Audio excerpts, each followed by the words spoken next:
कोल्हापूर आणि बदलापूर घटनेच्या निषेधार्थ महाविकास आघाडीच्या वतीने सांगलीत शनिवारी मूक मोर्चा काढत शासनाचा निषेध करण्यात आलाय।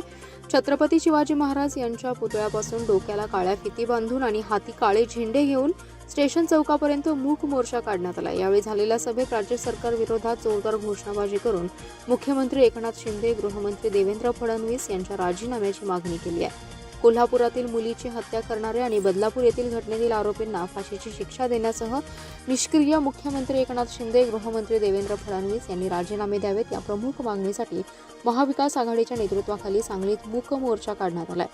या मोर्चात काँग्रेसचे शहर जिल्हाध्यक्ष पृथ्वीराज पाटील, जिल्हा बँकेच्या उपाध्यक्षा जयश्रीताई पाटील, राष्ट्रवादी काँग्रेस शरदचंद्र पवार पक्षाचे संजय बजाज, शिवसेनेचे जिल्हाप्रमुख संजय विभूते, सांगली बाजार समितीचे सभापती सुजय शिंदे, चंद्रहार पाटील यांची प्रमुख उपस्थिती होती।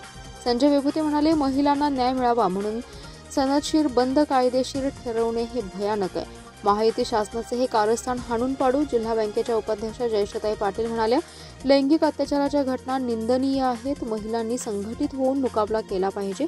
छत्रपती शिवाजी महाराज यांच्या पुतळ्यासमोर महाविकास आघाडीतील सर्व घटक पक्षांच्या प्रमुख नेत्यांनी शनिवारी एकत्र येऊन हा मूक मोर्चा काढलाय। तोंडाला काळ्या पट्ट्या बांधून हातात काळे झेंडे घेत मौन व्रत धारण करत हा मूक मोर्चा काढण्यात आलाय।